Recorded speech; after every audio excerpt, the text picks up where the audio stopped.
Hello বন্ধুরা, বাংলা নিউজে আপনাকে স্বাগত। শুরুতে সংবাদের শিরোনাম, পরে বিস্তারিত জানিয়ে দেব আমাদের হাতে থাকা সর্বশেষ গুরুত্বপূর্ণ আপডেট বাংলা সংবাদ। জাতীয় নাগরিক কমিটি আজ এক সংবাদ সম্মেলনে পূর্ণ সব রাজনৈতিক কাঠামো ভেঙে ফেলার ঘোষণা দিয়েছে। তাদের এই সেকেন্ড রিপাবলিক মডেল কতটা বাস্তবসম্মত? নির্বাচন কমিশনের নিরাপত্তা ও নিরপেক্ষতা নিয়ে আজ সামাজিক যোগাযোগ মাধ্যমে এক রহস্যময় তথ্য ছড়িয়ে পড়েছে। এর সত্যতা কতটুকু তা নিয়ে ইসির ব্যাখ্যা আসছে। জামায়াত নেতৃত্বাধীন জোট 253 আসনে প্রার্থী ঘোষণা করলেও বাকি 47 আসন নিয়ে রহস্য রয়ে গেছে। এই আসনগুলো কি অন্য কোনো কারোর জন্য রাখা হয়েছে?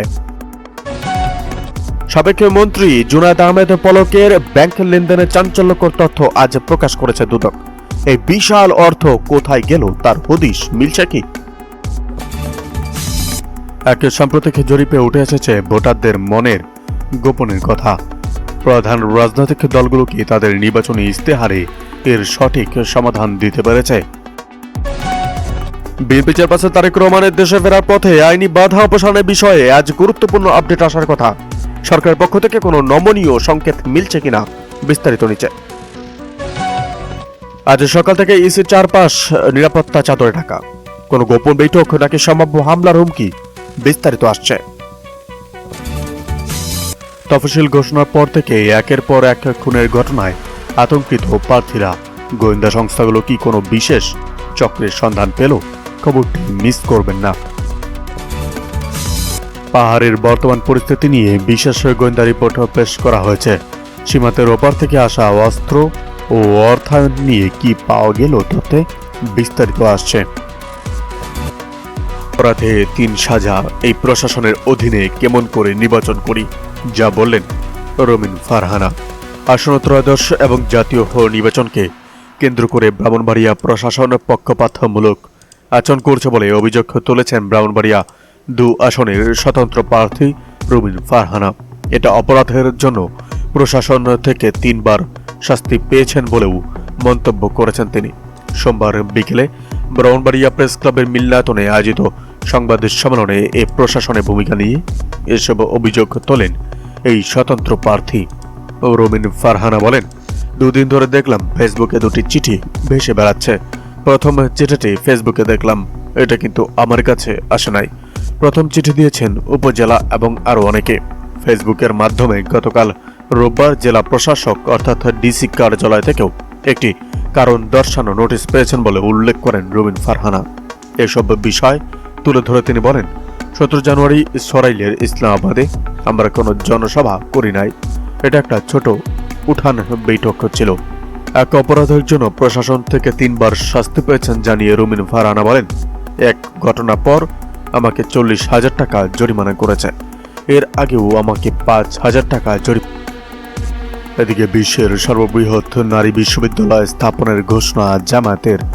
বিশ্বের সর্ববৃহৎ নারী বিশ্ববিদ্যালয় স্থাপনের ঘোষণা দিয়েছে বাংলাদেশ জামায়াতে ইসলামী। আসন্ন ত্রয়োদশ জাতীয় সংসদ নির্বাচনকে সামনে রেখে আনুষ্ঠানিকভাবে নির্বাচনী ইস্তেহারে এই ঘোষণা দেয় সংগঠনটি।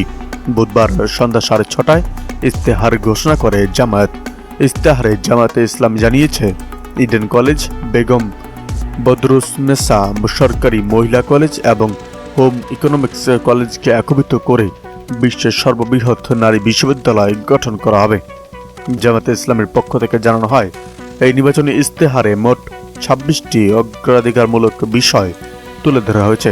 ইস্তেহারের প্রথম অংশে দলটি প্রতিশ্রুতিবদ্ধ হয়েছে একটি বিশ্বমহীন, শক্তিশালী এবং মানবিক বাংলাদেশ গঠনের জন্য।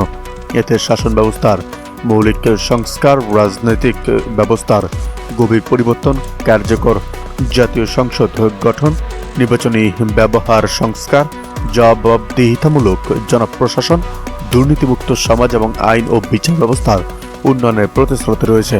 এই অংশে মূলত জাতীয় শাসন ও প্রশাসনকে জনগণের জন্য আরও কার্যকর, স্বচ্ছ এবং ন্যায়সঙ্গত করার বিষয়গুলো তুলে ধরা হয়েছে। ইস্তেহারের দ্বিতীয় এবং তৃতীয় অংশে মূলত দেশের আত্মনির্ভর পররাষ্ট্রনীতি, শক্তিশালী প্রতিরক্ষা ব্যবস্থা, বিদ্যুৎ ও জ্বালানি খাতের সংস্কার, টেকসই অর্থনৈতিক উন্নয়ন এবং ব্যাপক ভিত্তিক কর্মসংস্থান সৃষ্টি করার পরিকল্পনা উপস্থাপন করা হয়েছে। পাশাপাশি বাণিজ্য, শিল্প, শ্রম ও প্রবাসী কল্যাণ খাতে উন্নয়নের ওপরও বিশেষ গুরুত্ব দেওয়া হয়েছে। এদিকে কর্মজীবী মায়েদের কর্মঘণ্টা হবে 5, বাকি 3 ঘন্টার ভর্তুকি দেবে সরকার, বললেন জামায়াতে আমির। জামায়াতে ইসলামী ক্ষমতায় গেলে কর্মজীবী মায়েদের দৈনিক কর্মঘণ্টা 5 নির্ধারণ করা হবে এবং বাকি 3 ঘন্টার জন্য সরকার ভর্তুকি দেবে বলে জানিয়েছেন দলটির আমির ডক্টর শাফিকুর রহমান। বুধবার রাজধানীর একটি হোটেলে আসন্ন ত্রয়োদশ জাতীয় সংসদ নির্বাচন উপলক্ষে জামায়াতের ইস্তেহার প্রকাশ অনুষ্ঠানে এই কথা বলেন তিনি। অনুষ্ঠানের শুরুতে তিনি 71-এর মুক্তিযুদ্ধ ও সাম্প্রতিক গণ অভ্যুত্থানে নিহতদের স্মরণ করেন। এরপর রাষ্ট্র পরিচালনায় দলের পরিকল্পনা তুলে ধরেন। ডক্টর শাফিকুর রহমান জানান, সরকার পরিচালনায় 26টি বিষয়কে অগ্রাধিকার দেওয়া হবে। 8টি ভাগে 41টি ভিশন তুলে ধরা হয়েছে ইস্তেহারে। এদিকে গুম খুনের শিকার পরিবারের পাশে থাকবে বিএনপি, বললেন তারেক রহমান। বিএনপি চেয়ারম্যান তারেক রহমান জানিয়েছেন, বিগত সরকারের আমলে গুম, খুন ও নির্যাতনের শিকার ব্যক্তি ও পরিবারের পাশে থাকবে বিএনপি। শনিবার রাজধানীর চীন মেত্রী আন্তর্জাতিক সম্মেলন কেন্দ্রে আমরা বিএনপি পরিবার ও মায়ের ডাক আয়োজিত গুম খুনের শিকার পরিবারের সদস্যদের নিয়ে আলোচনা সভায় তিনি